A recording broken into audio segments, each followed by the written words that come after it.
ये सीता राम आइए मेरे भोजन का भोग लगाइए। राम आइए सीता राम आइए मेरे भोजन का भोग लगाइए। राजा राम आइए सीता राम आइए मेरे भोजन का भोग राजा राम आइए सीता राम आइए मेरे भोजन का भोग लगाइए। ओ मेरे भोजन का भोग लगाइए, मेरे भोजन का भोग लगाइए। मीठा मीठा चलते रहे, लेकिन भगवान भी कौतुकियां आए नहीं, भगवान भी आए नहीं। बोला सुनो, मैं जानता हूं तुम क्यों नहीं आ रहे हो, हैं? क्योंकि तुम्हारे मंदिर में ठाट रहते हैं ना, चकाचक मिठाई बनती है और भोग लगते हैं बड़े बड़े दिव्य पदार्थों का। तो सुनो, आज वहाँ कुछ मिलने वाला नहीं है, क्योंकि वहाँ से तो प्राण बचाकर हम भागे हैं, इसलिए यहीं आ जाओ। और सुनो, यहाँ क्या है, और यहाँ अरगान आचमनी नहीं, यहाँ नहीं मेहमान।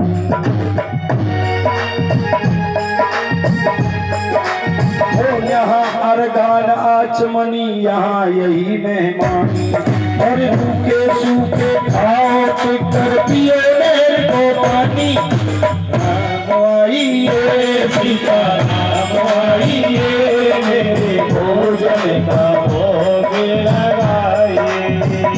राजा राम आइए सीता राम आइए भोजन का भोग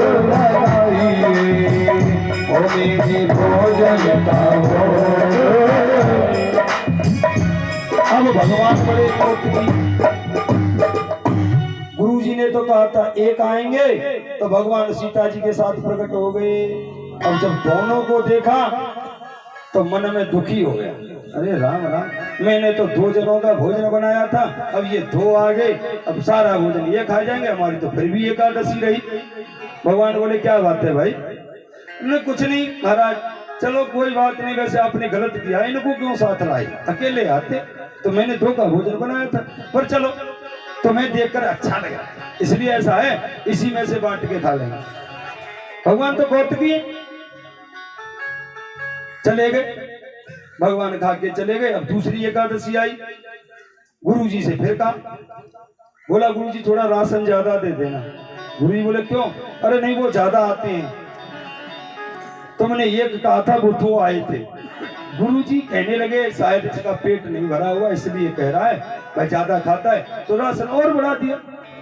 अब बेचारे ने 3 जनों का भोजन बनाया, अब फिर पुकारने लगा, ओ राजा राम आइए सीता राम आइए लक्ष्मण राम आइए मेरे भोजन का भोग लगाइए।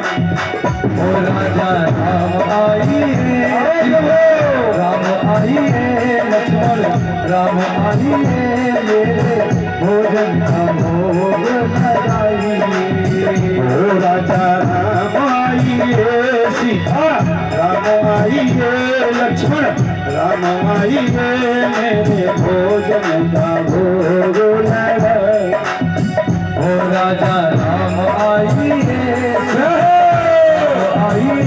लक्ष्मण राम आइए मेरे भोजन का भोग लगाइए। भगवान भी कम नहीं है, भगवान जी भी पूरे प्रकट, मतलब राम लक्ष्मण और सीता तीनों प्रकट हो गए। अब देखा, बोला क्यों भाई तुम बड़े बेशर्म हो, हैं? थोड़ी बहुत भी शर्म नहीं है तुम्हारे अंदर? अरे जब 1 को बुलाया तो 2 आए, अब 2 को बुलाया तो 3 आए, ये तीसरे कौन है? भगवान बोले ये हमारे भाई हैं। अच्छा सुनो, हाँ मैंने तुम्हारे भोग का ठेका लिया, तुम्हारे खानदान का नहीं, पूरे का, जो जिसको मर्जी लेके आ जाते हो। पर चलो कोई बात नहीं, तुम्हें देख के अच्छा जरूर लगता है, इसलिए बांट खाइए, तो बांट खाया। अब तीसरी एकादशी आई, बोला गुरुजी सुनो, हाँ बहुत बेशरम है तुम्हारे भगवान है। एक को बुलाता हूँ 2 आते हैं, 2 को बुलाता हूँ 3 आते हैं, इसलिए राशन पूरा दे दो आज। अब गुरुजी को लगा कि भाई ऐसा तो नहीं हो सकता है कि इतने राशन को ये खा जाए और कहीं भगवान प्रकट होते हैं। वैसे ही वो ऐसा तो नहीं कहीं ये राशन को जाकर बेचे। गुरुजी के मन में आया तो गुरुजी ने एक जासूस लगा दिया पीछे और वो बेचारा राशन लेके गया, लेकिन वो भी बहुत चतुर था, सीधा तो था लेकिन सीधे चतुर भी होते हैं। तो उसने जाकर नदी के किनारे सोचा कि पहले बुला के देख लूं कितने आएंगे तब बनाऊंगा, है उनकी क्या पता है। तो राशन रख दिया और भगवान को याद करने लगा। भगवान भी पूरे कौतुकी तो पूरे अवध प्रकर के साथ यानी राम दरबार के साथ प्रकट हो गए। भरत, शत्रुघ्न, लक्ष्मण, सीता, राम, उर्मिला, मांडवी और हनुमान जी। जो उसने देखा बोला अरे राम राम राम राम। भगवान से बोला इधर आओ, क्या तो तुमने आज तो भड़कुली हद कर दी। भगवान बोले क्यों इतने है? अरे 3 आ जाते, 4 आ जाते, 5 आ जाते। और दूसरी बात आदमियों की बात छोड़ो, ये बंदर भी संग में, पर सुनो मैं भी कम नहीं। भगवान बोले क्यों? कहते वो धरा राशन और बनाओ और खाओ अपने आप। अब हम क्यों? भगवान बोले भाई क्यों बनाया क्यों नहीं? बोले हम काहे को बनाए, जब कुछ मिलना ही नहीं है तो फिर बनाए क्यों? भगवान बोले अच्छा हाँ। तो भगवान ने तुरंत आदेश दिया। तो भरत जी रसोई बना रहे हैं, कोई सब्जी काट रहा है, हनुमान जी लकड़ी ला रहे हैं बीन बीन कर। और अब तब महाराज आनंद आने लगा हुआ और आप मस्त बैठा है। तो जो गुरुजी का जो दूत आया था जासूस, उसने जाकर कहा गुरुजी राशन तो रखा है, वो तो बैठा है आराम से, उसे कुछ नहीं पता था क्या हो रहा है। गुरुजी आए, गुरुजी ने देखा हाँ भाई भोजन क्यों नहीं बनाया? बोले बन तो रहा है, तुम्हें दिखाई नहीं दे रहा? देख ले कितनी लेबर लग रही है, हा? एक नहीं कई जने लग रहे हैं, 10 जने देखो। गुरुजी बोले पागल, राशन तो ये रखा है। बोला कहाँ है यार राशन? उससे नहीं दिखाई दे रहा था वो राशन, गुरुजी को दिखाई दे रहा था। वो बोला, गुरुजी बोले कहाँ है, कौन बना रहा है? बोला इधर आओ। गुरुजी का हाथ पकड़ा और वहां खड़ा कर दिया। गुरुजी को कुछ नहीं दिखे। गुरुजी बोले यहाँ तो कोई नहीं है। बोला ऐसा कैसे हो सकता है? अब सोचने लगा कि ये ऐसा कैसे हो सकता है भाई, यहाँ भोजन बन रहा है, मुझे सब दिखाई दे रहा है, इनको क्यों नहीं दिखाई दे रहा है? तो राम जी को बुलाया, इधर आओ, ये क्या है नाटक? भगवान बोले क्यों कि तुम मुझे दिखाई दे रहे हो, गुरु जी को क्यों नहीं दिखाई दे रहे? गुरु जी कहने लगे बेटा जो सरलता तेरे अंदर है वो सरलता तेरे गुरु जी के अंदर नहीं है, इसलिए मैं तुझे दिखाई दे रहा हूं, गुरु जी को नहीं दिखाई दे।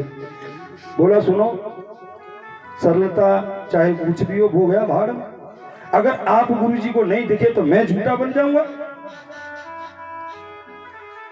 इसलिए गुरु जी को दिखाई दो। तो भगवान ने तुरंत कृपा की तो उनको भी दिखाई देने लगे।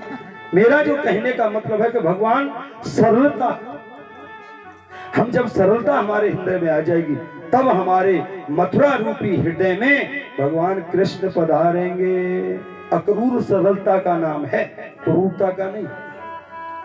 अगर ईश्वर को बुलाना है अपनी मथुरा में, हृदय रूपी मथुरा में, तो सरलता धारण कर।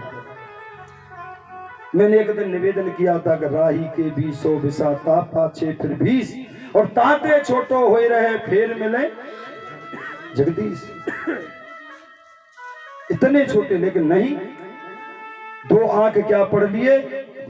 हम अभिमान में किसी को जानते ही नहीं कि मेरी बराबर विद्वान हो ही नहीं सकता है संसार में,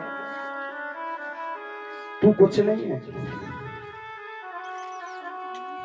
करने कराने वाला तो कोई और है।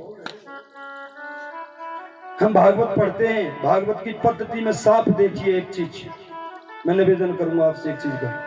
भागवत को जब हम पढ़ते हैं तो मूल पाठ में कभी देख लेना, उसमें लिखा रहता है कि जैसे कि वेद व्यास उवाच, फिर नारद उवाच।